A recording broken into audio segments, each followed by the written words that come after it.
welcome to the Christian Indie Writers Podcast, where we inform, encourage, and support Christian indie writers on the journey toward publication. I'm Jenifer Tong, and I write historical Christian romance. I'm Christina Cattane, and I write dystopian fiction as well as other works. I'm Rhonda Hagerman, and I write both fiction and nonfiction. I'm currently working on a series of Nichols for my hometown historical society. I'm Jamie Hirschberger, and I write short fiction under the pen name J.R. Nichols. And welcome to episode 2. Before we get into today's topic, critiques, how to give them, how to receive them, let's first check in with each other. So Tina, you go first. What's up? Well, this week I worked on setting up my Patreon site and getting some content in there, and I worked on my website. That's not quite up yet, but I'm hoping by Monday it will be. All right, great. I personally did not meet my goals this week. I'll be the first to admit it. My goals were that I was going to get the first act of the novel that I'm working on right now down to 25,000 words, and that did not happen. I still am about 9,000 words over. And the other goal was to work on my website, and I did do that. So I'm happy about that, but I need to get cracked on the book. All right, what's up with you, Jamie? I'm writing, which is a good thing. I've committed to writing something every day, and something that's keeping me going is I'm trying to write a short story for every letter of the alphabet this year. And right now, I'm working on a story, B for Bikers, which is what the excerpt I submitted for critique is from. And it's funny, I'm a little bit out of order. So for next time I'll be working on A is for asphalt or asphalt. How do you even say that word? I can read it, I just can't pronounce it. You know, the black stuff. Asphalt. Blacktop. I can't have a B one. I have to have an A one. Oh. You have to name the main character Angelica or something. Hey, what did you say? Asphalt. Because I hear a lot of people say asphalt, which is just not right then. No, it's not. It's okay, whatever. So A is for sidewalk. That's what you do. You just change the word if you can't pronounce it or spell it. So that's what's up with me. How did you do with your meeting your goal? Oh, I thought we were talking about that later at the end when we were setting new goals. I thought we were talking about the beginning and then setting new goals at the end. Okay, well, I did not meet my goal, but I have to say, not that I'm someone who makes excuses, but I had this weird thing happen that my domain name was, I want to say it was held hostage because I'm a little irritated. It's taking up to 5 days for my domain name to be re-released to me once it expired, and I renewed it and then tried to move it to a new host. It's very long and convoluted, but I have been working toward that goal, and so after I meet with my web helper outer friend, I should have it up and running before we get together again. Yay! Yay, awesome. Tina, did you share with us how you did on your goal? I don't remember. I didn't get my goal done, no. I think I, took off too big a chunk. Yeah. So. What is it Jamie said last week? You shoot for the star, you shoot for the moon? And then you hit land among the stars, yeah. Right, yeah. So, I mean, you did accomplish some of it. You're farther along than you were, right? So, yes, yay. I am. Yeah. All right, Rhonda, what was your goal for this last week? Well, I didn't really specifically have goals for the week, but I did work on my website, like everybody else did. And I'm getting my blog kind of revamped and refreshed, and I'm trying to fill that with posts right now. All right, great. All right. Well, today's topic is a continuation of last week. It sort of springboards off of last week's discussion on writing groups. We talked about how important it is to give good feedback as well as to receive it as well. But what does that look like? So first of all, let's start off talking about why critique. Why are the reasons, some of the reasons why you want to be part of a critique? To improve yourself? Yeah, I like that for sure. It's very encouraging to hear other writers tell you that you're doing okay. Because I think we can be our own worst critic and look at our work and say, oh, nobody wants to read this. But then when you hear other people who are also writers say, this is good, I want to hear more, that's very encouraging. Right, I agree. On the flip side of that, too, sometimes there are writers, and maybe we're that part as well, that think that what we just wrote is the greatest thing ever. Charles Dickens could not improve on this. And then you take it to critique group and you realize, oh, that was pretty bad. So both ends of that are good too. I think it also keeps us accountable, just like we share at the beginning of the podcast every week, to keep accountable to each other. When you're part of a critique group, you got to bring something to, so you have to be continually writing. So, Yes. Well, and I think if you are someone who is not used to getting any negative feedback, I mean, if the only person you've ever shown your writing to is your mom or, your BFF who just thinks that you hung the moon because you can write and she can't, because there's some people who just kind of don't have it in them. It really starts to feel like, well, of course you like it. You like everything I wrote. And then you take it to a group of strangers and it gives you just a little bit of validation. I guess it's sort of like the people who are always posting a bunch of selfies like, Jen does all the time. I'm just kidding. yeah, me. So that people will talk about how beautiful they are. I think, we like to show our work to people because it feels really neat to see, like Tina said, that somebody out of our really close circle is also saying it's good. Just so Right. you know, I actually did post a selfie today. 'Cause so you said it, I'm like, is she talking about today? Oh no! With I my did daughter see on it the too. field trip. Yes, it was really cute too. It Oh, was so aw, cute. Oh, I'll have to check that out. I didn't see it. she's a lovey. I think another thing that critiques can do is to help you improve your writing.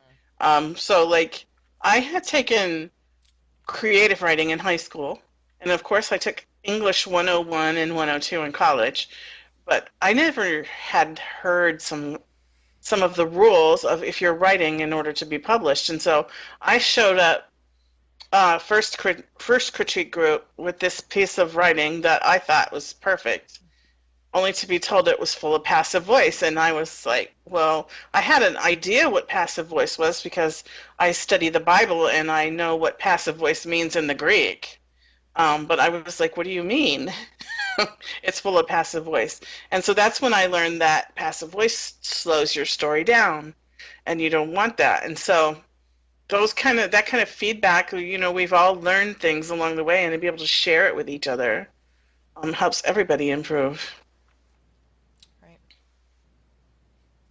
Well, I can speak to another facet of this is actually receiving, because I'm sitting here hearing you say you went to critique group the first time and were told your stuff is full of passive voice.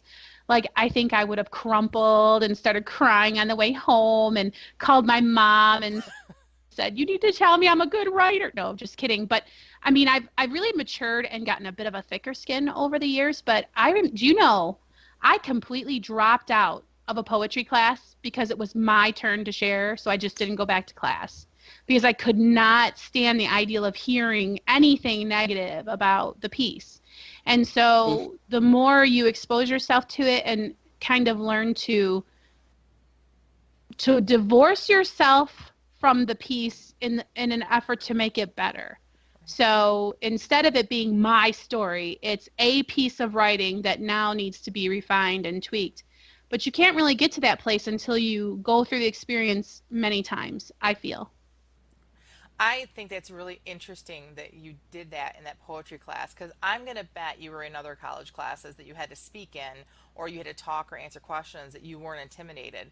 But the difference is when you write something, you're exposing part of who you are, part of something inside of you that no one else sees, and you let Right. it out. I've had my husband actually asked me once, he said, are any of your male characters based on me? Kid you not, he asked me that. I love my husband. Um, and I said, no, actually, I maybe bits and pieces are. I said, I would say more of my characters are based on me. There's a little bit of me, I think, in every single character, the good and the bad, because that's kind of what we do as artists, is we create from within us, something is in us, and it comes out in writing. And it's some of it is kind of even if people don't know what parts are from our insides or that there are good or bad parts of ourselves, even if people don't know that, they're still reading it, when it exposes you and it's difficult. So I think that's really interesting because I don't, you're not a shy person. So to hear Right. that you And had that. then a rejection of the piece or critique of the piece then becomes very personal. Yeah. And it feels like they're saying rejecting against yourself. And, you know, I was also a different person way once upon a time in college, like, you know, 5 or 6 years ago. Right. And so it thickens your skin. The more you do it, the easier it is. We've talked last episode about how I was so like freaked out to be sharing in group that I like hid behind the paper as I read it. But it's gotten easier now. I don't have to do that because your skin does thicken, and you do start to realize that this isn't, if they do criticize it, it's not criticism of me. It's they're trying to make my piece better. So Yeah, and the negative reviews will come if you think you're going to be a published author. You know, you just have to realize not everybody is going to like what you put out. And you first time you get a 1 star on Amazon or something like that, you need to be ready with, you know, the internal fortitude to handle I, a scathing review. I'm part of a Facebook group of writers, and it's kind of a badge of honor. When you get your first 1 star review on Amazon, you post it yeah. in the group, and everybody like says congratulations. So it turns something that could be devastating into, oh, it's a party, you know. But Hmm. everybody gets them, and I mean, it's kind of a rite of passage. Right. And but if you've never been part of a critique group and then you put your book out there for the world to see and you get your first negative review, that will be so much more painful than if you had been receiving good criticism, and been able to like stomach that as you went along, I think. Right. Great. Anyone else?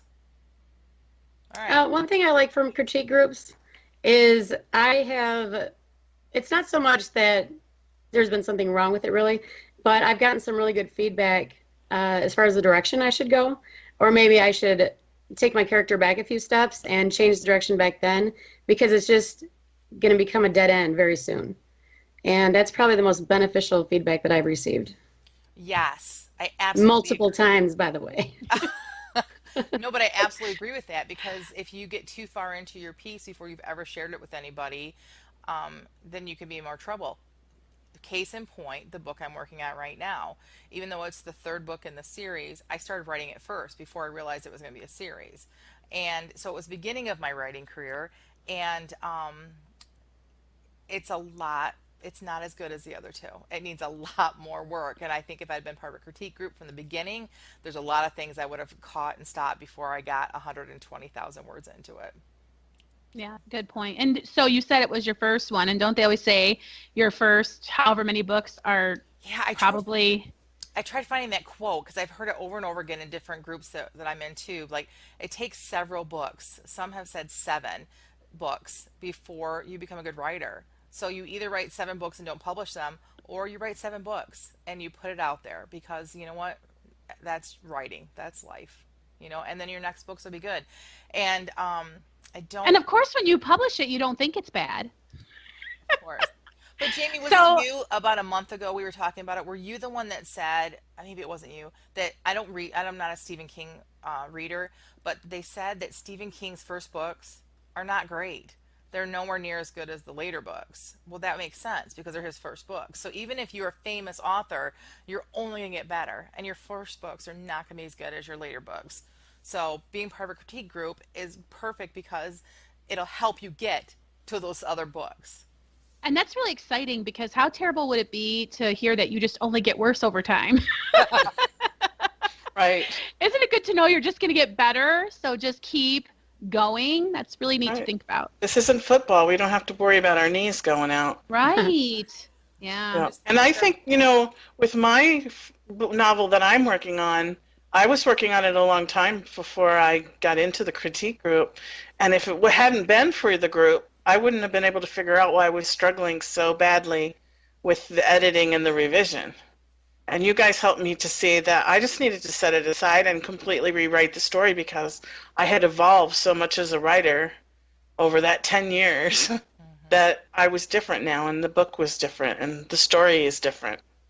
Talk about that a little bit more, Tina. How was that to receive that criticism saying, I think you should just start over? Like, how did that feel? Well, I think the timing was perfect. I think maybe if you guys had said it 3 months earlier, that maybe it would have stung more. But at that point, I was so frustrated and I was ready to just give up. I was ready to just say, forget this book. I don't like it. It's not, I don't feel like it's good. Hmm. I'm just going to do something else. And it was like a feeling of freedom when you guys said that, like, oh, I can just start over. And I got excited about the story again. That's awesome. You know, Well, and and I think, go ahead, no, go Jen, sorry. ahead. Go ahead, Jamie. Well, I was going to say, I think that that advice is good for someone like Tina because she's so prolific and is able to write so quickly to replace or redo that size of a piece. It's not something everybody has the gift to do. It's almost as though once she knows what she wants to write, she can just spit it out there. And I think that that's why that particular critique fit her in her circumstance. And I think it's important that the people in your group know your limitations and your abilities. I don't think you should ever suggest a complete rewrite to somebody who is may be able to produce 25 words an hour or something like that, because that's really a different sort of a sentence than somebody who can pound out 900 words in a 25-minute word sprint. Right. And I think the other element to this that makes it different from maybe other situations is that we're all Christian. And we Yeah. that's what holds our group together is we decided at the beginning that we wanted to have a Christian writing group. And the fact that we allow the Holy Spirit to guide our conversations and our critiques too also help because like Tina said, the timing was perfect. Well, that's the Holy Spirit. We didn't know the timing was perfect. I'm sure Jamie, you're the one that brought it up first. I'm sure you were kind of scared of hurting her, of like maybe ruining a relationship because we're all have become good friends. And it was, I mean, that because that's a big thing to suggest to somebody, rewrite the whole thing. But the Holy Spirit led you and you allowed that to happen. Tina was prayerfully allowed us to speak into her life that way. And I think that that's another reason why it's so important to find other Christian writers, whether they're in your genre or not, that you can help support each other. I said this last episode, my editor is not a Christian, great editor, great guy. But if he was the only person that I took advice from, there would be something I think lacking in the critique process of my books because he doesn't have the relationship with God that you ladies do. And so maybe you don't read romance and maybe like you don't specialize in certain kinds of editing, but you have what other writers don't have, and that's the Holy Spirit that would, and a love for me as a Christian sister that would help make my book make it better. That's a very good point. Yes. All right, so let's move on, if we may, about how do we critique. So we kind of see why we should critique, but how does that look? How do we do that? Anyone want to start? Throw an idea out there. Okay, well, I think we touched on a little bit earlier is you want to make sure that your critique group is a safe space for everybody who is in it. You talked about how vulnerable it is to bring a piece of yourself to a room full of people and lay it bare and then ask for people to tell you how to fix it. Or it's funny because when we were prepping, I was thinking about how when you're in a CPR training class, they keep hammering over and over, make sure the area is safe before you begin to do the CPR. And that's for safety issues or whatever, but in the same way, you need to make sure that your writing group feels safe. If there's any unresolved issues happening, there needs to be a conversation so that everybody can feel okay, and that when they bring a piece, the intention of everybody there is to make the piece better. I agree.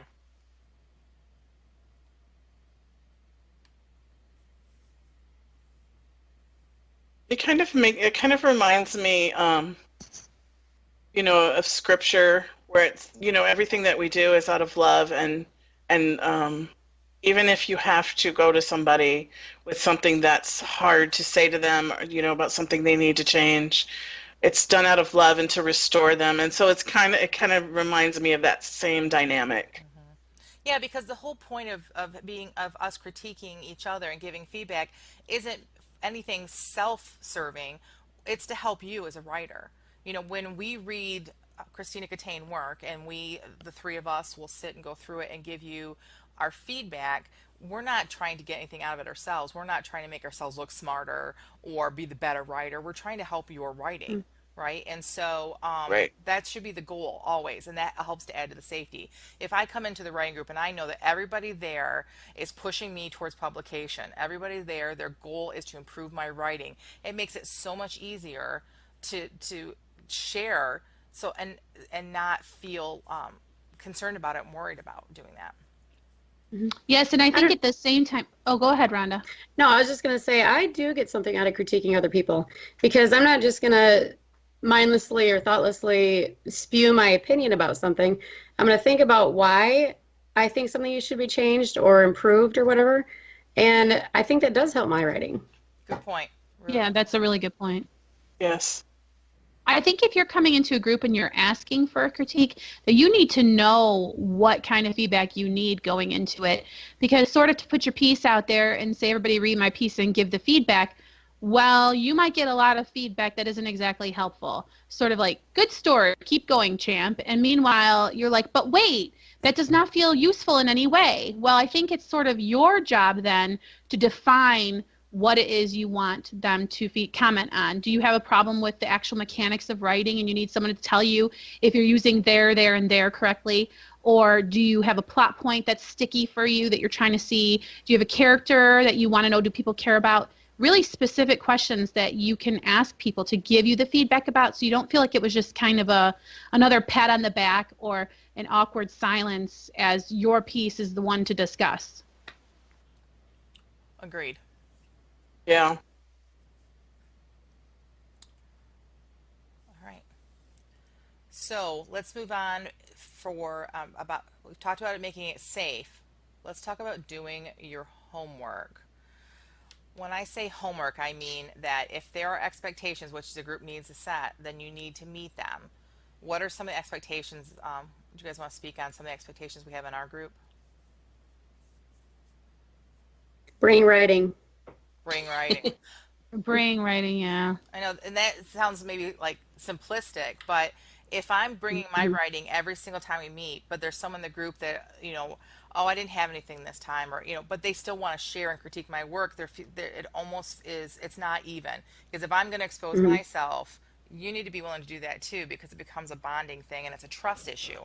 I have to trust Yes. you to take my heart and hold it in your hands as you speak, but you're not trusting me to take your heart and hold it, and allow that. So it's really important that Mhm. you bring writing.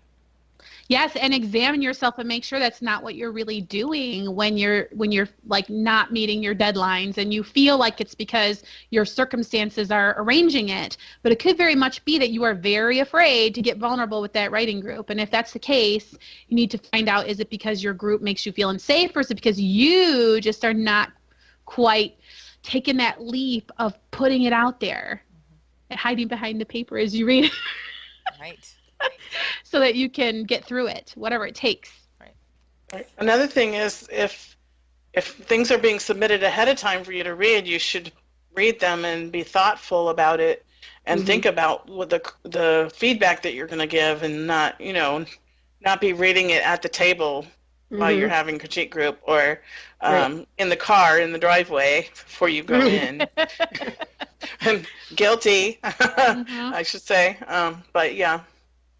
I think I we've totally all been agree. guilty, like, and there are times that life does take over, but if it's a repetitive thing, you need to start, I think, to examine your life and what you're prioritizing for, because this group, like you said, it's important. It's important to everybody, and you need to but the same thing along the same lines as reading, if something's submitted, if you're supposed to submit something, submit it on time so that those that are in your group have time to read it and give it the proper um, time in order to be able to critique it for you. I'm terrible at deadlines. Let's just be Yeah, honest. well, I normally do very well with deadlines. I feel so bad. I have a writing group I'm a part of, and it's kind of been postponed now. We're not meeting again until the fall, but primarily because me, one of the people in the writing group, we weren't submitting our assignments, and we're like, well, we can't meet until everybody's had a chance to read what was submitted and give a critique on it. And so then we had a discussion about, well, maybe summer's just too crazy, and that's okay if that's what your group decides. But anyway, it's just really hit me between the eyes, like, turn in your assignments when they're due. So yes, that's really speaking to me right now. Yeah. Good. I think we really took a turn in our group when we started putting time limits on people. And it's not so much the time limit or how long it was, but just felt more structured, and that we were being intentional about it, I think. Yeah, I agree. That's great. Let's move into that. Let's into guidelines, because every group is going to have different guidelines because they're going to have different personalities, and you have to figure out what works for your group. But one of the things that we figured that worked for us was it didn't work for us to say only this many words, or only you have to bring this amount of words, because some of you are flash fiction writers or short works. Um, Other people, like me, possibly write a little bit too much and need to be like hacked off. But what worked for us was that we gave a time limit.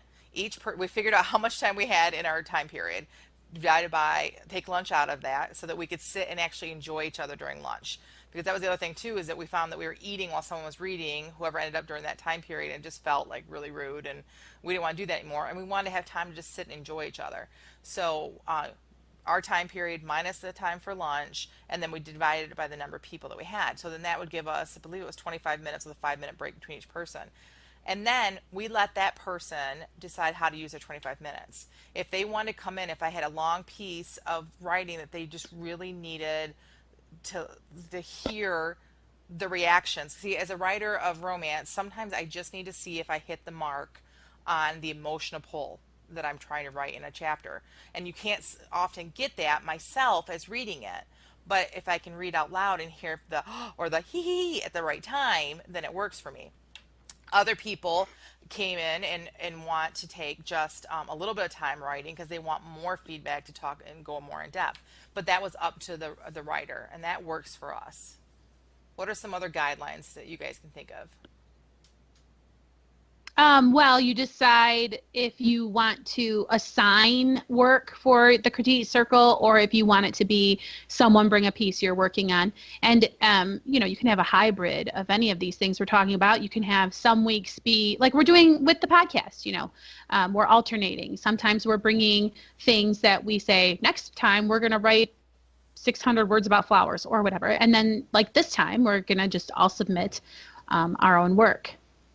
Yeah, and I was, some of the prompts that we were given in our one writing room that we then had to write about, I really didn't like it. I did not like the prompt at all. But then that piece ended up becoming my kidnapping story that I'm going to be writing a series on in my Patreon page. So sometimes when we have to step outside the box and do something we're just not feeling, something really good can come out of that. That's great. I like those exercises. Yeah, you could have just said, I'm not submitting it because it's not my cup of tea, but you didn't. Good for you. Right. And speaking of exercises, occasionally we'll do our 20-minute, 15-minute writing exercise at the beginning, and that really sort of lubricates my brain and really start thinking along the right paths for our group. And I know that's not something we do every time, so it's not really a guideline. But I really enjoy those. I enjoy those too. And I think that, again, as we said, every group is different. I think those really work for us, and I'd like to see them. So let's have a meeting right now. No, just kidding. But we should talk to the others. And I think that this is to the point of listening to the people in the group and making sure you're having regular meetings that are not about the writing, that are about how your group is actually structured, and that everybody comes to these meetings and feels safe, once again, to talk and actually say, I'm really not getting anything out of reading my piece when I come, or it's hard for me to critique your work unless I've had it, a week ahead of time, or any of these issues. I really miss doing the writing exercises. You need to be able to say those things to each other so that your group can continue to be effective. And as we were talking, I think we should talk about maybe considering a limiting of the size of your group, because it sounds kind of good to be like, the more the merrier, but as I'm listening to Jenifer talk about 25 minutes a person, so can you have 10 people in a writing group if everybody gets 25 minutes a person? Right. Or do you want your writing group to just be 10 people and each gets 5 minutes? I guess that's okay for certain kinds of activities, but you might want to talk about limiting membership right away, because there's nothing worse than just kind of letting everybody in and then finding out that there's some things that aren't fitting. Personally, I think it's better to start with a core and then maybe get bigger once you're once you're kind of in your groove. Hmm. Right. I Yeah. agree. I think when we had 7, I think that was probably the maximum, absolute maximum. I agree. And it kind of is like the small group philosophy, like in ministry, is that you start with a group small enough that that you can get personal with each other, but large enough to where it's not awkward. Like if it was just 3 of us and we just had met, like kind of how we started. We didn't really know each other that well, and then we'd be sitting there staring at each other. You know what I mean? It helped that we had a lot of different personalities to begin with, and so Hmm. yeah. All right. Well, we've talked a bit about this now, but we really haven't discussed the actual of how to give feedback.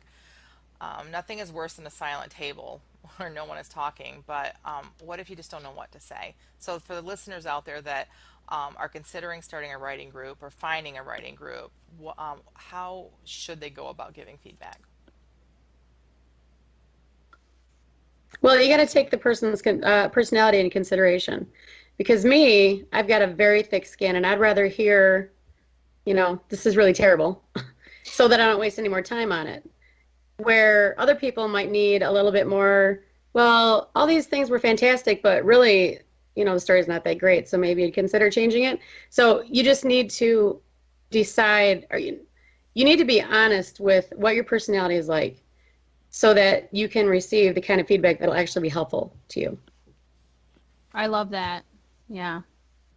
I mean, again, it goes back to being safe, and that's how you feel safe is when you give people permission to kind of call you out on your quirks Right. or kind of say, oh, yes, I appreciate that you're sharing with me that you're terrified to share. So we're going to take that into consideration and be gentle, sometimes we'll say. I Right. really like to think about critiquing like a sandwich, and the 2 pieces of bread are positive feedback, and then in the middle is anything that you would want to suggest improvement. So I call it the critique sandwich. A good comment, something that you need to improve, and then another good comment right on top of that. It gives you a lot of words that you can say and makes it seem like you really contributed.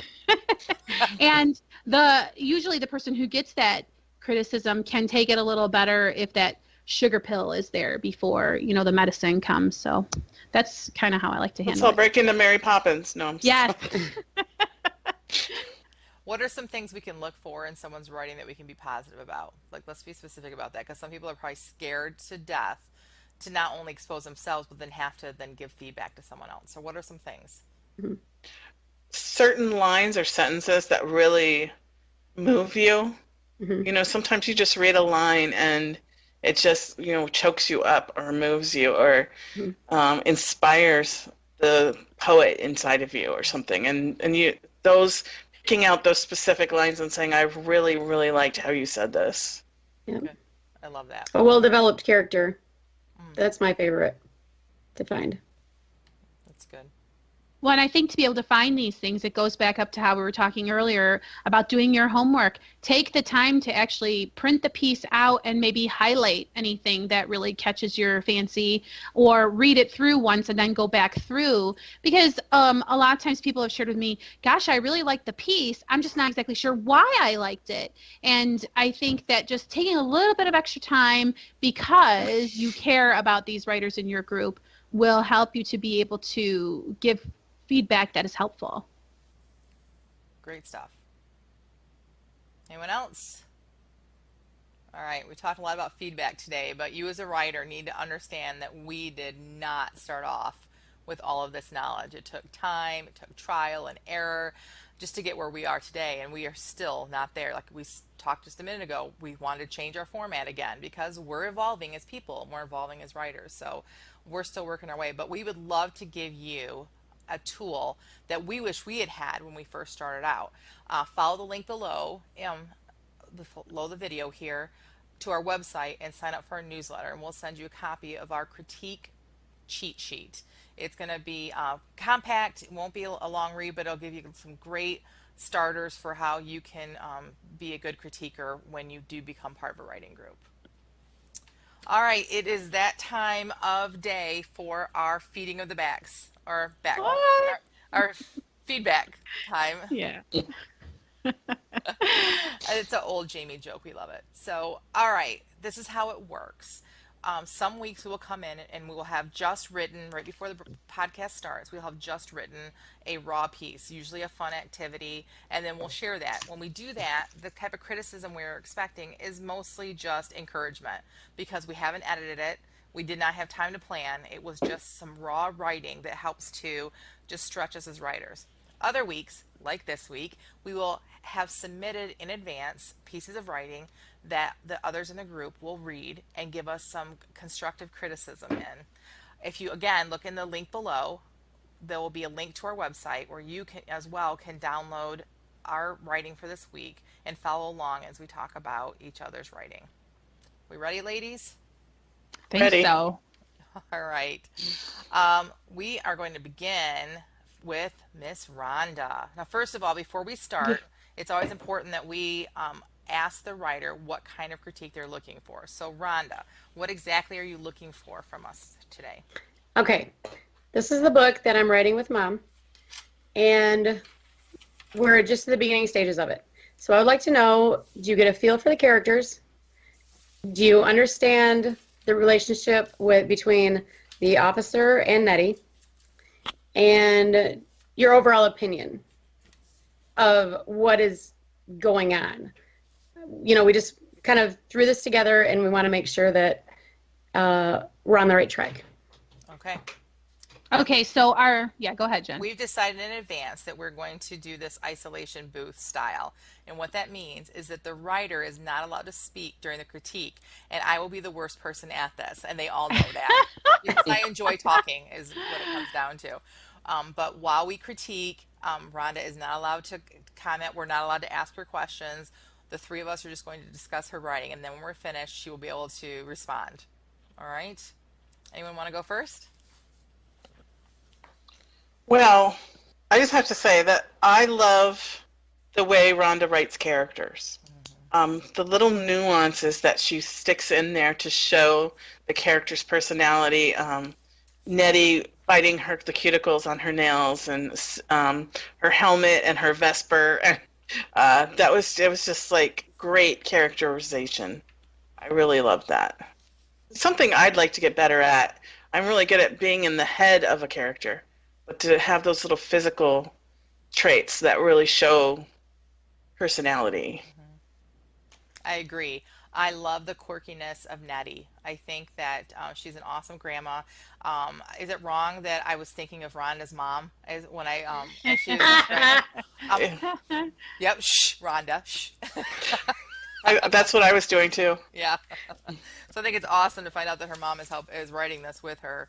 I loved it so much though, but it took me to the middle of the second page before I realized that Nettie was the grandma. And I don't know if that was on purpose. I would have liked that information sooner, so then the quirkiness that we were reading didn't come off as a little sister. It would have been even more quirky to realize it's the grandma, even though she's kind of acting like the, little sister and like being, just her quirky features. That's really interesting, and I think that it's possible that the writer, that's the kind of feedback she's looking for, because I think it was supposed to maybe surprise us a little, possibly, because the grandma was acting so young, but I really saw it as a mother-daughter until, like you said, the big reveal that it was really grandma. Right. I did not see it as big sister, little sister, so I think it's interesting that the two of us read the same piece and saw it a little bit differently. But you'll I still loved the same issue. Yes. Yeah. Yes. I loved the detail of turn, turn, turn, and exactly which rendition also, because I would love to have a debate about the better rendition of turn, turn, turn with this writer. And I like that we have a setting and sort of things happening. And I feel that the writing feels just as scattered as these two ladies are feeling, trying to get to the appointment, and everything feels topsy-turvy even in the pacing of this piece. So it makes it very kind of like fun to read, even though you're like, oh, a museum piece, it'll be stoic or stuffy or something like that. So it's really a very good exercise in making the writing match the pacing that you want. Right. Especially since like museums aren't a normal setting. The setting is as quirky, I think, as the characters are, and I just love that. I really had a hard time finding something to go in my sandwich.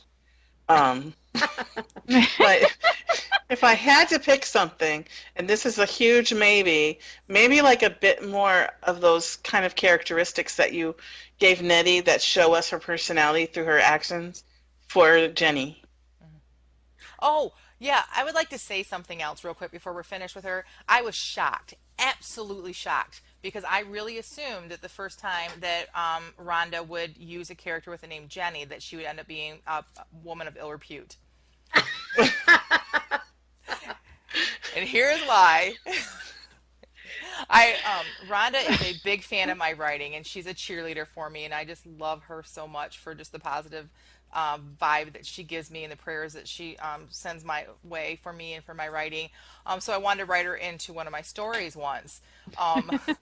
It happened to be a prostitute, but she ends up being a good person, and so I thought that was great. So this has been a big joke that I wrote Rhonda in my story as a prostitute. So I really expected that if she ever used my name, it would be a mortician, a mass murderer, another woman of ill repute. But so okay, sorry, that's just a little joke. Well, the story's not over yet. This is true. Right.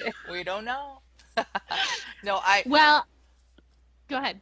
I was just going to say I had a hard time too finding anything to go inside the sandwich. And this is like so nitpicky that it doesn't even, I don't think even count. But when I got to the end and it said that she straddled the Vespa, I didn't know what a Vespa is. Maybe I'm the only one in the world, but I think that I had to stop and look it up. And you don't want to have anything in your story that makes a person stop. You want them to keep going.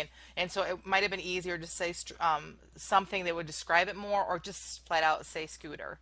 Or something like that, and you can then use Vespa later. I don't know, but that stopped me. Maybe I'm the only one in the world, but that was just the only. That's honestly the only thing. I only had a vague picture of what a Vespa was. Yeah, it's so funny. You're talking about what to put inside your sandwich, and so I'm like, well, if it's just a small little critique, maybe it's just some mustard. Right, exactly. If it's like a pretty big critique, it's like, so I got a big old slice of ham here with this issue, and anyway. Right. So I mean, my critiques, I would say they're more just like cherry peppers kind of critiques, like just kind of little nuancy things. I think I agree about Nettie being very fleshed out in this little section, and Jenny kind of not so much. But then I've noticed from both of these writers actually that they really like to write in the tradition of the old comedy routines where there's a straight man and a comedian, and so there's the one person whose personality is a little more not humorous, and then the other person to where we see the interaction and you kind of feel like, oh, you've done it again, Gracie, or whatever. If you know that reference, I love you.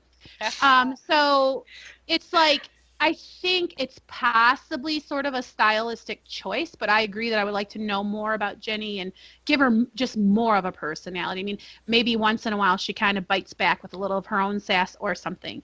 And then also the chaotic thing that I liked about the pacing also made me have to kind of read it again just to kind of feel like, where am I? What is the setting? So maybe just slow it down a tad. But I wouldn't go crazy with that because, again, I think you want it to feel like a crazy morning trying to get Nettie to the eye doctor, but then it's missing a little bit, like the jamming in there, all these documents are dropped off to the museum feels a little too not enough for me. So Great. That's my meat and peppers or whatever.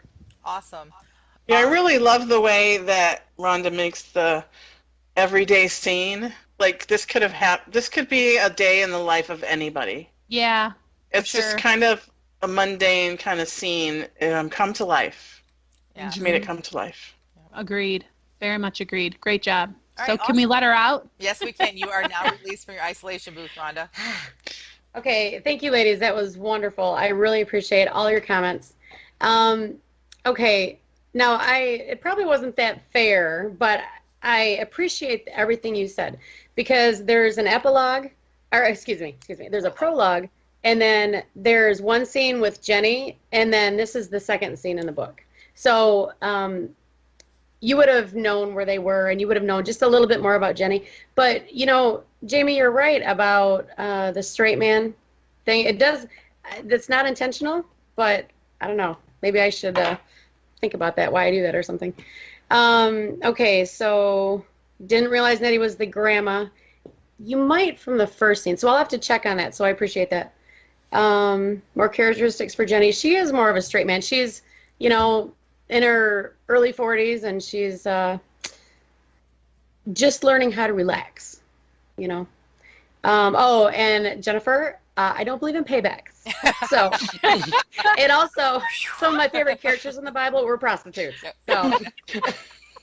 That was what I was thinking, Rhonda, in my story. Oh, yes, I know you were. Yeah, yeah, and Vespa, yeah, probably, honestly, if it wasn't for my husband, I probably wouldn't really know what a Vespa was either. So, but anyway, all right, well, thank you, ladies. I appreciate it. I think your readers might like a little description of what this little motorbike looked like, right? Like, it, you know, you could, whatever, because you know Nettie's motorbike is not going to just be like a normal Vespa. Right? Yeah, so it's either going to be like covered with stickers or it's going to have antlers or something about it. And so to not just say the Vespa might open your world to something fun with that. And if Ladybug antenna. Yeah, well, if the character is based on your mom at all, I would expect it to be a scooter, but that is treated like a Harley. Like with like, yeah, wouldn't you like make it okay. like, yeah, right? Can't you see her mom? Yes, totally. Yeah. Oh, Yeah, you're right about that. It'd be the greatest Vespa in the world. All right, let's move on. Okay, I've got one more question. Great. Now, actually, now I don't remember. Did I give you the scene with the officer and Nettie? Yes, I'm sorry. Okay. Did you understand that he didn't legally take away her driver's license? Okay. He just kind of put it in his pocket and made her. No, I didn't. No, I didn't catch that. Okay. All right. I thought maybe that would need work, but I wasn't sure. I did understand that that they had a relationship where, you know, like she's known him his whole life, and there, you know, there was like a affection there. I got that for sure. Okay. Okay. That's it. All right, great. Jamie, we're going to move on to you now. What kind of feedback are you looking for? Okay, so this is a sort of daydreamy, longful. It's my what does your character want kind of a thing, and so I've already said what it is. So the point is, does it work? Did I really mess up a tense situation somewhere? And also just I really am curious to just hear your general reflections about it, because there's a couple things I want to listen for that I don't want you to know that I'm listening for. Okay, so. Great.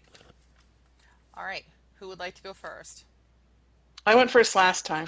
All right, I'll go first because I have a line right at the beginning. My first question as I was reading this is there something before this? Now we know just from our writing group that Jamie has already started this piece of work, and we read some of it before, and it was hilarious. And this is a total kind of reversal in mood, which I think is perfectly fine. But I want to know, like, in this particular scene, is there something before it? Because she takes that first paragraph and talks about, is it pronounced Frau? Okay, you're in the sorry, I'm isolation in booth. But then that's the only time that's the only time she mentions it. So that was my first question. But I forgot to do my top of my sandwich or the bottom of my sandwich. I love the sentence. It is always raining in this fantasy. I have that underlined. I have it underlined. I do too. So great, because who can't relate with that? Like, we all have like fantasies, whether it's like going to Hawaii or, you know, having enough money to like go shopping. I don't know what your fantasies are. For me, it's probably sleeping for a whole day without any child bothering me. That's probably my fantasy. But there's always some element that's always the same, even if the fantasy changes or whatever. And I love that because that is so relatable for everybody. And and then I could imagine it, like the rain, and I could imagine this kid thinking it, and I just love it. And even the sentence before that, where she talks about the bus going back by the dilapidated Craftsman with her forehead resting on the rain-spattered window. Like, I just love those two sentences together. That's the picture that it painted. Mm-hmm. Yep. Okay, what about the inside? Sure, yeah. All right. Okay, now when you're reading to us, when this writer's reading to us in her German accent, I love it. It adds so much character to it. So if this were to be one of her spoken books, that would be fantastic. But the only thing is, like what Jenifer said about mine, is that Madchen, don't know what that is. So they did kind of stop me, and I thought about stopping my reading to go look it up, and I didn't. So I still don't know what it is. So I don't know if that means that it's a good word or a bad word. But I like the little things like Frau. I kind of picture, I don't know, do you guys remember Benson? Hmm. The show Benson? Well, that German woman, I picture her as this woman, the Frau, the woman there. So anyway, about it was always raining in this fantasy. I want to know why it's always raining for this character. Is she a depressed person? Or does she love the rain? Does she want to go out and run in it? So anyway, that makes me just want to know more about this character. Right. Let's see. The form of a human figure jumping in the air. I'm assuming that that's her mom saying, "Go, girl," you know, That's what I go live got. my fantasy or something. Yeah, but I don't know that for sure. I'm just assuming that. But I love it. I just can't wait to read next week's chapter. When I read Madchen, or however it's pronounced, I automatically just assumed that it was little girl or something like that. But it's So did because I I. have some previous knowledge, because we read that first chapter. She gives a whole lot of background about where the woman's working, and Mm-hmm. so even if I don't know, I know it's a German word, and she's got done saying girl, so I assume that. That didn't stop me as much as something like Vespa, which was a completely different. For at Mm-hmm. least for me, it was on the blue. Right. Um, Mm-hmm. my meat, I would say, would be in the second paragraph where she says, alcoholic father and self absorbed brother. I know Jamie's writing, and I know that she can make me see that without telling me that. Like, I, Mm-hmm. I would like to see Right. her write that sentence again and just talk about her dad and let me go, oh, he's an alcoholic, just by the way she talked about him. Or the brother, me go, oh, he's self absorbed, just by the way she describes him, or tells what they're doing. And so I know she can do that, and that's what I would like to see. The only thing that I could find for the middle of my sandwich, and I don't know if she did this as like a device, because sometimes you do things like this as a device, but she used the word really 3 times in one sentence. The second paragraph, Mm. where she says, Wow, I did I not was catch going to that. really do it, really buy that one-way bus ticket, really leave behind the grimy house in the I valley. think it's a Like, device. I I think think it so. works. Yeah, I you think think it's a so? device too. She'll have to tell us when she's allowed to, but I think so too. Okay, so yeah, I was like, grasping at straws, trying to find something uh, I to put in my sandwich, but Mm. At the very end, I felt kind of like it just ended abruptly, and that could just be that because she's just giving us a snippet. Um, I hope this isn't the end of the scene. I feel like that, and if it is, I understand it's ending abruptly, but I think that she could do maybe a better job on that. But something tells me that there's more in this scene, and we just don't get to see it yet. Hmm. Right. All right. You know that where she says that she imagined her father and brother standing on the lawn. That makes me want to know more too, because obviously they don't care. They're not a big part. She's not a big part of their life, but she still sounds like she wants them to care that she's leaving. Mm-hmm. So, and I like that she shot the dog, like the oh yeah, imaginary gun. yeah, It's yeah, like yeah. I I know. liked I could that. see her do that. I actually pictured Jamie doing that when I read it. Can you just send me the next chapter, like right now? Don't tell anybody. All right, you ready to let her out of the booth? Yep. All right, Sure. Jamie, the floor is yours. Okay, so yes. Well, first of all, thank you, you guys, because this is all very good.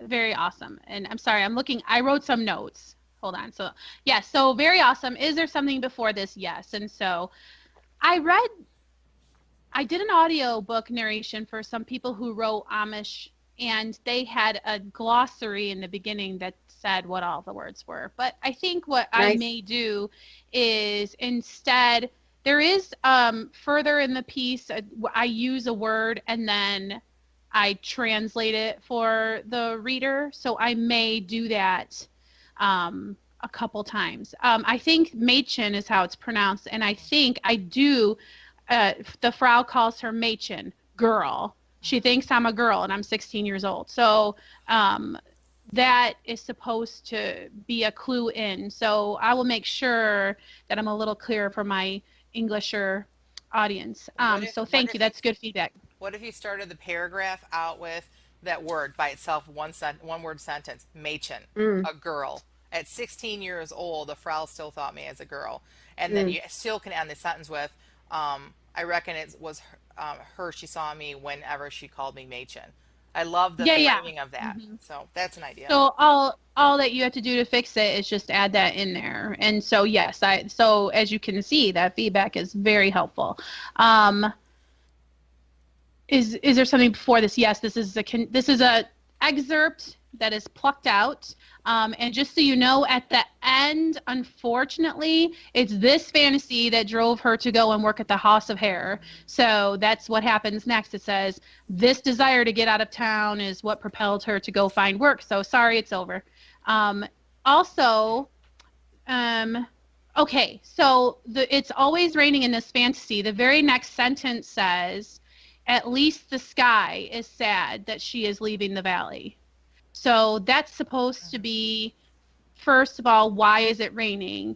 And also talking a little bit about that relationship that Rhonda sort of picked up on, that the father and brother do not care, which to Jen's point, I think I will just simply erase the bit about the alcoholic father and the self-absorbed brother because I think it transmutes enough to drive past them, and one is holding a beer can and one is holding an Xbox controller.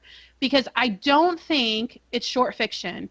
I don't think it's important enough to talk much about her history. What's interesting about this piece, though, is it may grow and be serialized. I don't know, because I'm going to need Patreon fodder sort of thing. Mm-hmm. And if it continues, she can talk about her relationships and everything like that later. But for this particular story, I'm not so sure a whole big backstory to show and not tell that the father's an alcoholic is needed. Mm-hmm. So I think I'd rather just remove that little bit altogether to make it more poignant that those are the objects that they are holding in her fantasy, to clue the reader into the fact that the dad has a drinking problem. Yes, the mist and the fog, I'm discouraged that was not clear, that is supposed to be her mother. I'll have to revisit. I saw it was that. to me too. Yeah.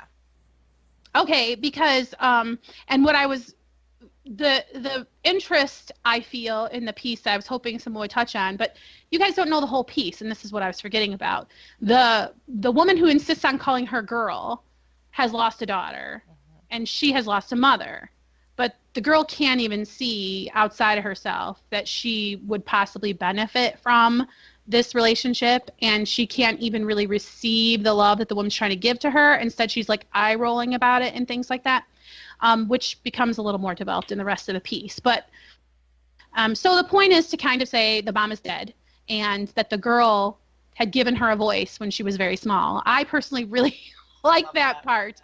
Yeah. And so anyway, I really think that this has been great feedback, and I hope that I can make it feel even better for the people who get to read it for the first time once I have made those adjustments you recommended, because they're very good recommendations. Thank you.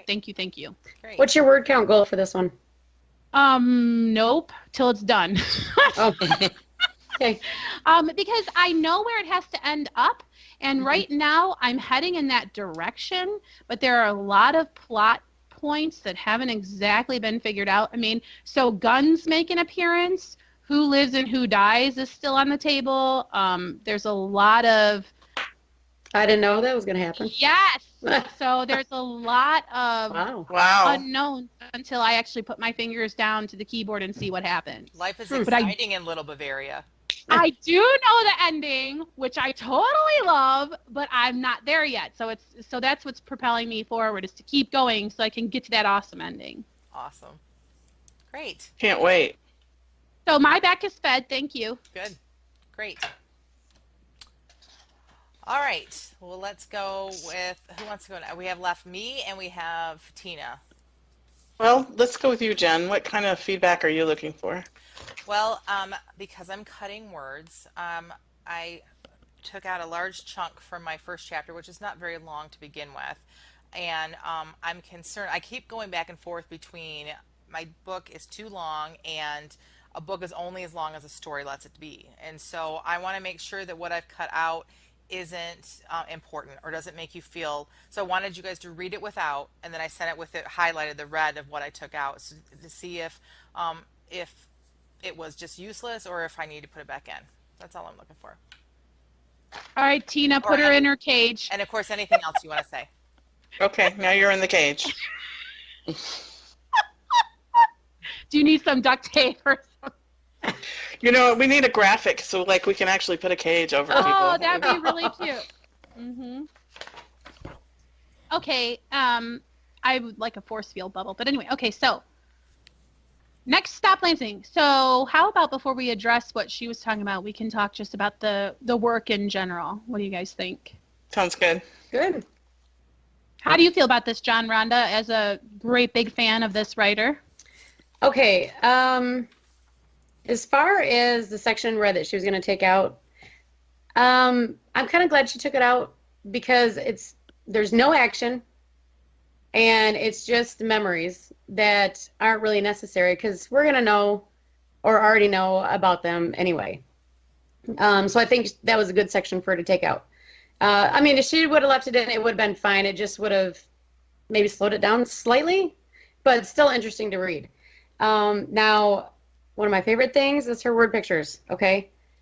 And let's see, third paragraph down at the bottom of the first page. Like an ocean of tilled dirt.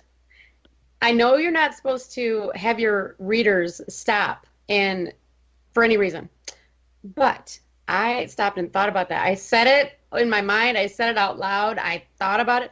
I love that. I don't know why. I'm just obsessed by it. Okay, and then, okay, so I'll do the meat, I guess. At the end, I know this isn't what she's critiquing, but after she says, "Will Kathy," and he says, "Oh, good, I was beginning to think that her kiss meant nothing to you." It seemed like that was abrupt. You know, if we don't know who he is and she's trying to remember, it seems like he would lead with something a little softer. But, you know, maybe that could be a second line to her, not her first line. I don't know. But he did already grab her. Well, okay, yes. Well, that's sort of the meatish part of my sandwich too, is because, well, this is Will, and I think the Will that I know would not come on so strong, at least not right away. I know. Especially if okay, so I thought from reading before he was totally in love with her and blah, blah, blah. So I thought she knew what he looked like as an adult and that they had interactions and that he was in love with adult her, not like this little girl ideal that he carried over to World War I, right? So I thought that they knew each other as grown people. So if not, then there's some other backstory piece missing. Okay, so for the people who are watching this, we have an inside scoop. We know a lot of the stuff because we have access to her earlier work. So anyway, again, I mean, the whole thing where that's Will's girl. So to me, it seemed like that was kind of somehow established where they'd at least talked as adolescents, you know, beyond childhood. So your kiss meant nothing to me telegraphed, oh, okay, so I got that all wrong because right away I knew it was going to be a childhood kiss. It just I just knew. Okay, so anyway, that's not even what she asked for critique about, but I think that she would want that information. But yes, the word pictures are amazing. I love this. Okay, I stand corrected. Goodbye, Constable Kathy. Yes, it's very snarky and fun, and all the stuff you love about the interaction between her male and female characters is all there. The red stuff, I think, can leave unless she needs to talk about why it's hot. If she needs, I mean, that was the one thing that I saw in there that might be relevant, that it's a hot day, so she takes off clothes or something and then gets, I don't know, compromising. She wouldn't do that. Right. Okay, so it's the middle of May. Maybe she needs to communicate that it's May. I don't know. But I understand here where she's saying she was very excited to go to school and then just got over it. But again, I think she can maybe communicate that later in, you know, tea with her sisters or some other part of the story where she can communicate, well, I thought it was going to be great and then it just kind of wasn't, instead of this whole red chunk. In other words, I think it was the right move to chop it out of there. What do you think, Tina? Well, Jen and I were at her house when we were reading this, and I was the one who suggested that she take that junk out of there. So I'm a little bit biased. How did she feel about it? I don't know. I don't know. She'll have to tell us when she gets out of isolation. All right. It's funny. She's frozen on my screen in a really horrible looking expression. She's not appreciating what we're saying, according to her Facebook picture. So go ahead. Sorry. So she specifically asked me to help her find things to cut because it was too long. She has 120 words and she wants to cut it back to like 80,000, I think. So I was specifically reading to look for things to cut. And when I saw that section and it was mostly memories, and I said, do we really need to know that she had a hard time saying goodbye to her friends of college? And is that going to have any bearing on the rest of the story? And she said no. And so then she took it out. So that answers that question. But I'm not a romance fan, but I like the way that Jen writes romance. So, and I really like her characters. Yeah. So. Okay, I'm going to give the other half of my sandwich now. All right. She has a paragraph. Phoebe then looked at the ground closer to the train. That was another word picture, and also a little bit of, I don't want to say, not preaching, but just a good life, help me, what's the word I'm looking for? Spiritual analogy. Yes, that's exactly what thank you very much. That's exactly what I'm looking for. I like how she put that in there. It just flows with everything else that's in there. And, anyway, I was going to say about this red section, if she on her website wanted to have like character profiles or something, I think that would be perfect for that. To talk about her inner turmoil or whatever. Yeah. Yeah, and I do think, too, that finding yourself unmarried beyond a certain age is something that is difficult for women, modern women especially, to deal with. I mean, you would think it would be harder when you were known as the spinster, but at least then you had a role in society, and you were the spinster whoever who helped out with ma and pa or something. In our society now, it's like really difficult, and I appreciate that she's kind of feeling like, well, I guess God just didn't have that plan for me, and so I'm just not going to look over in that direction. So, I mean, I think that was very well done and very well written. I mean, without being really obvious about it. I'm so scared I'll be a spinster. Instead, it was just very artfully shown instead of told. So. And you guys stole all my bread, so. Great. So you just agree in general with all the good. Yeah. Yes. All right. So should we let her out? I think so. I've had enough of, piling on her. That's the longest I've ever gone without talking tonight, too. Great. That was very helpful, and it was very encouraging. I really appreciate all the positive things you guys said. Yeah, I love the ocean of tilled earth, and that line hit me one day when I was driving home, and they were working on the farmland that runs behind her house, and there's a big tree out in the middle of that. And I thought, after all these years, that tree, I mean, that could be extra farmland, but they don't. They go around it because there's respect there for old trees, and I just really felt like I wanted to add that to my story.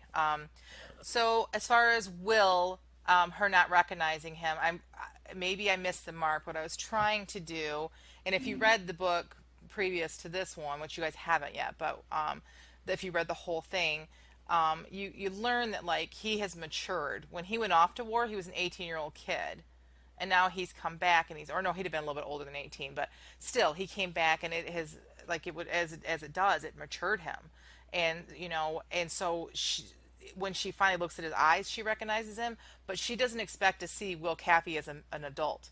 Like, in her mind, when she went off to college, she was gone for 4 years. And she came back occasionally, but you learn that she did lots of missionary work and things like that, so she didn't come home a whole lot.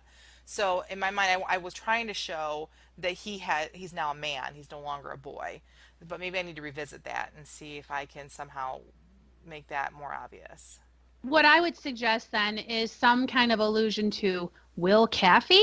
How could this be Will Caffey? This is a man with broad shoulders and blah, blah. The Will Caffey she knew was a spindly, whatever boy of, 18. Like, so just a little of it maybe. Yeah. Because that would have helped if that's what is the situation. Good. That's Or good. even like once she looked past the whiskers to his eyes, Mm. she realized who he was or something. Yeah.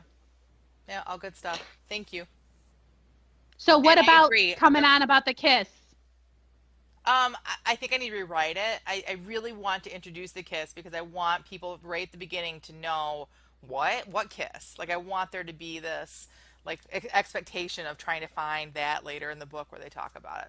I really want to have that. So, but if it doesn't work well, I need to fix it, make it better. But I want the kiss there.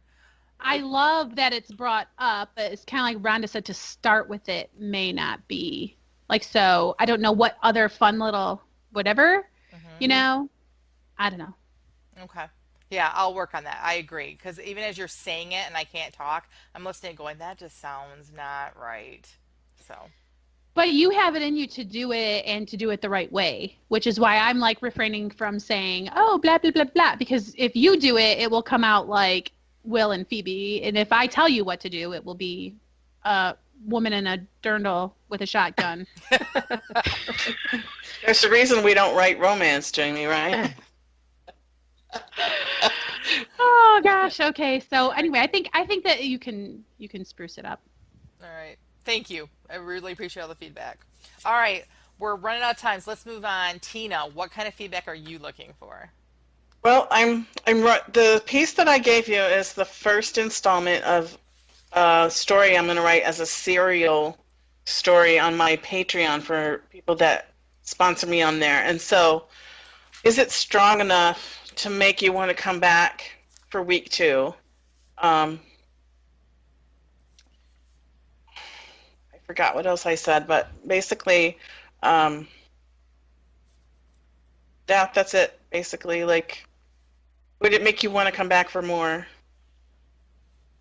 Yeah, I'm trying to see where, because you had kind of said to us, here's what I will be looking for in the piece. Okay, so are you gonna throw her in the force field or cage or Yeah. whatever? You're in isolation now, Tina. Okay, who's gonna go first? Not me. Rhonda, why don't you I go will. first? All right. Okay. Now, I like this story. I love puppies and love Chugiak. Who wouldn't? And the first 3 paragraphs are from his perspective, from what I'm reading. And very good, by the way. You know, the third paragraph, you can see the creative dogs and all of them just scrambling around and their fat little bellies and just being adorable. And then the fourth paragraph, that's not from his perspective. That's just like the narrator coming through and telling you what's happening. Lots of telling, and I don't see much showing. And then goes back to the one, two, three, four, the fifth paragraph. So sad. I was so sad.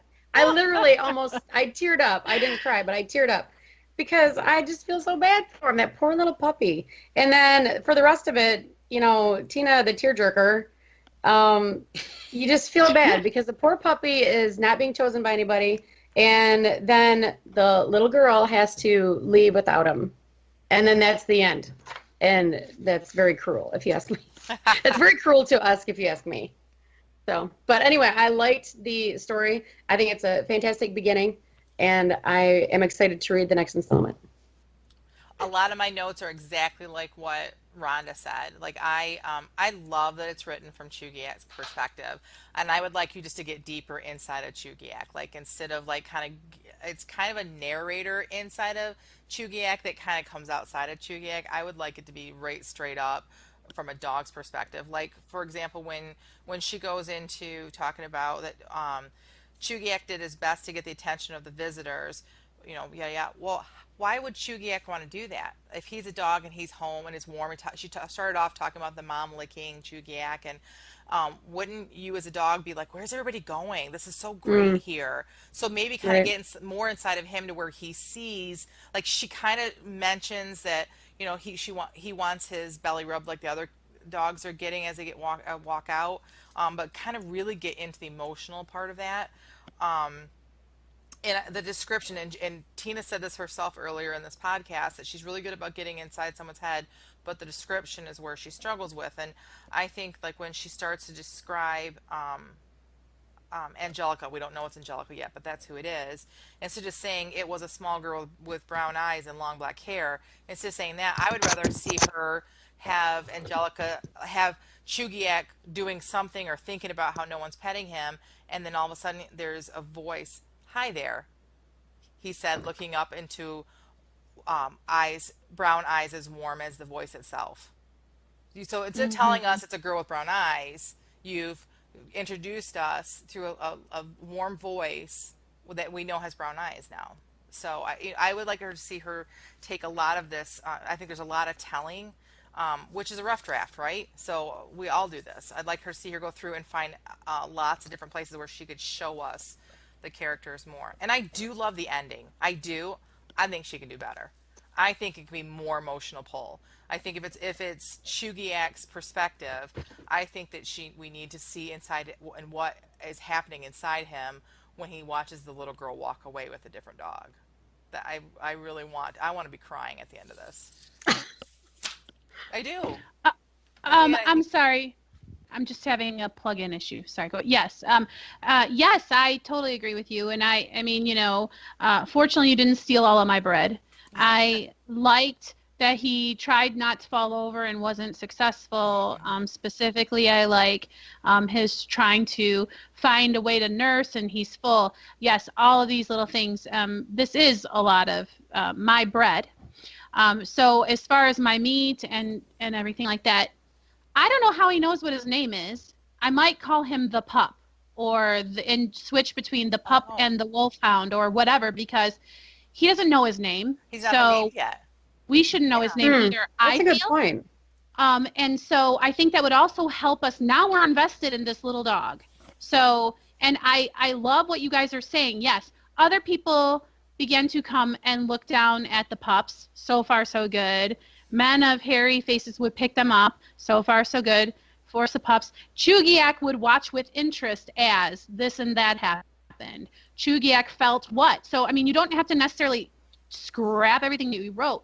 But again, just insert how did that make Chugiak feel when that happened, right? So, another one of Chugiak's siblings would be taken away from the pen and carried away by a visitor.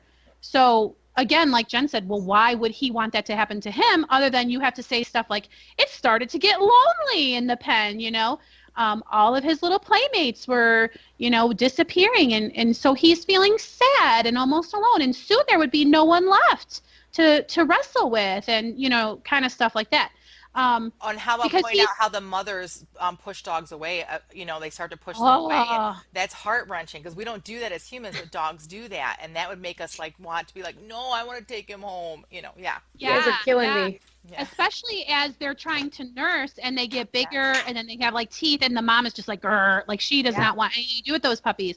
And so how does that make Chugiak feel? All of those things. So again, I guess that's a hint I would give to the writer, is to go back and read a sentence and then write Chugiak's response to that, right? That would be a very good exercise to get you more into this is about still Chugiak and how he feels. And I loved your suggestion. There was a pair of big brown eyes and then a voice to match the eyes. Oh, that's so amazing. Things like that to make it more. If she thought of this piece more as poetry, I feel like changing the perspective on this piece, instead of a narration, she is writing sort of like a poem about feelings and about emotions. Because, you really want the heartstrings factor if you want people to want to keep reading. The ending was compelling because you want to know, how does he ever get with the girl he's obviously meant to be with? But also, I might want more connecty type stuff. So she scratches his belly. What else makes Chugiak feel like I feel drawn to this girl, or there's something about her that makes me feel like I need to protect her? From his perspective, surely, this girl will take me and carry me away. Now I understand why my siblings wanted to go with the other person, right? And he's found his person. Before he wasn't so interested, but now he's like, what?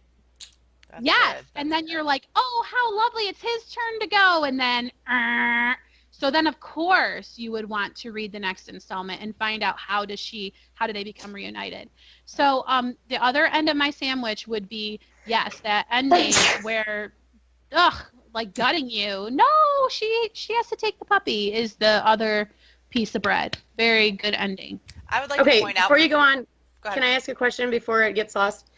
Can you just really quickly explain what you mean by treat it like poetry? Because I think that sounds great, but I'm not 100% sure what you mean. You mean less like, Well, yes, I will expound because I happen to know this writer.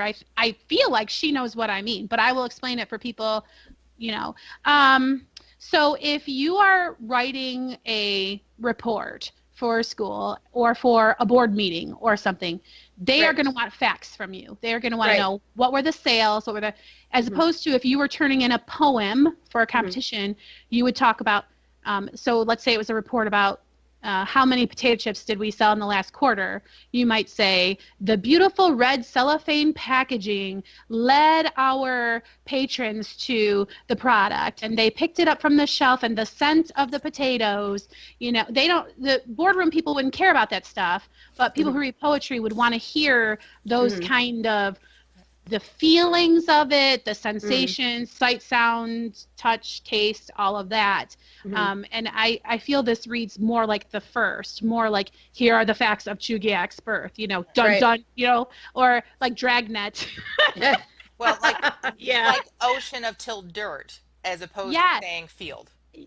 Yeah. So that's what she's talking about. And we know that this writer has done that before and is great at it. Yes, and this writer does have work that she does where the other style can be very helpful when you're writing about someone who's psychologically tormenting another person, or the person doesn't have the right kinds of emotional skill sets built in because they're damaged. They might be very but this kind of a piece needs all of that squish that Hmm. a poetry mindset I feel would elicit. Great. All right, Tina, Did you are that out. answer your question, Oh, Yes, Rhonda? it did. Yeah. Yep. all right, Right. let Tina out of isolation. What do you got to say for yourself, lady? Okay, well, I agree with everything you said.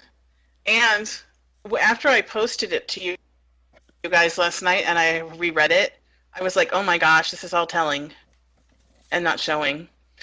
And I think what happened was, I mean, did you ever guys ever watch Wild Kingdom when you were kids? Hmm. Yep. And I think it was Jack Hanna that narrated it. And you would see like the coyote pups with their mom, and they would Oh, be, yeah. being very cute and adorable. And then there was this voice narrating like, and then they grow up, and then. Yeah. And so I think that was happening in my head while I was writing it originally. Like, so in my mind, Jack Hanna is there telling us like what's going on with Chugia. But I agree with everything that you guys said, and I'm gonna redo it. So Great. You can do it. We know that you have it in you to gut us and make us like, "Ah," so.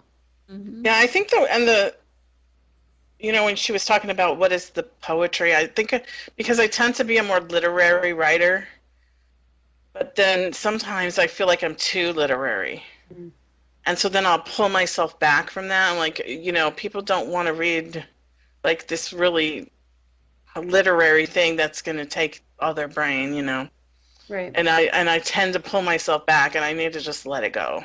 I Mm. say take your piece that you submitted and take a highlighter and find at least one sentence in each paragraph that you can take and make it poetic, and then read it and see how much better it is. Do at least one, and I think you'll find that like you'll love it a lot more. I think you're right. Yeah. Well, and I just want to say that it's a little discouraging to me to hear you say that you try to not be who you are, because the world obviously needs a Tina Cattane or God wouldn't have made one. And so why are you trying to not give the world your authentic voice? I mean, because you're if you're going to do that, then you might as well just scrap all of this, multi-genre and just go ahead and write to a formula. And you know what I'm saying? Like, your content writing is where you do that kind of a thing, where you write to the market. Your Patreon page should be something authentic and real that people can't get anywhere else, because that's what art is. Art is the human expression, and we are created so individually that we won't get any real art out of you if you're trying to hide it under a bushel. I'm totally mixing metaphors all over the place. I like it. I like But that I hope metaphor. you know what I'm saying, I do. Like, I you do. are you. Be you. Stop trying to be safe or what people will want to read or just be you. And that's what people will come to your Patreon for something they can't get anywhere else. Right. I need Well, to I think I stop kind of worrying about understand being what she's cheesy. saying.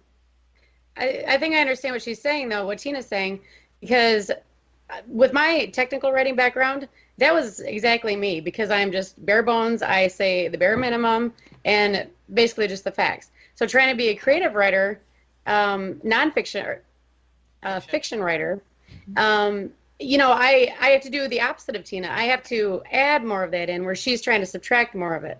So I don't really hear her saying that she's not trying to be herself or be somebody else, but maybe.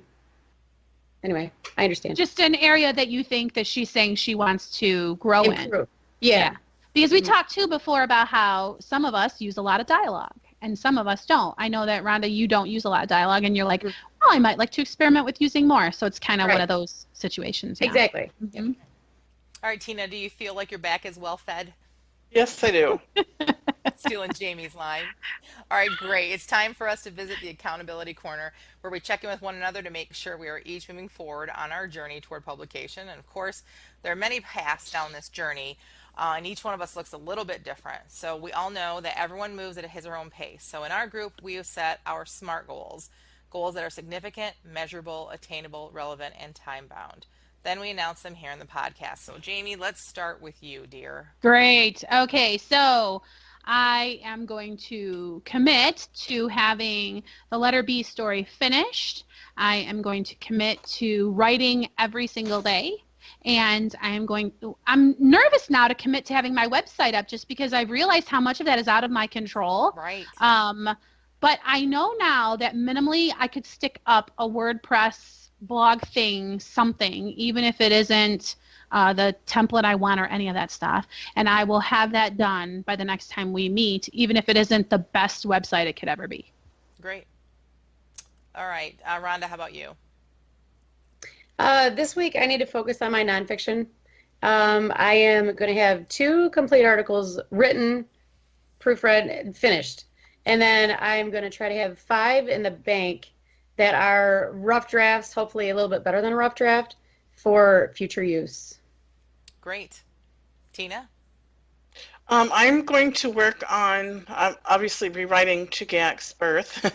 My Patreon content, to make sure that I've promised my Patreons that I will write once a week for the Chugak story and once every other week for the kidnapping story.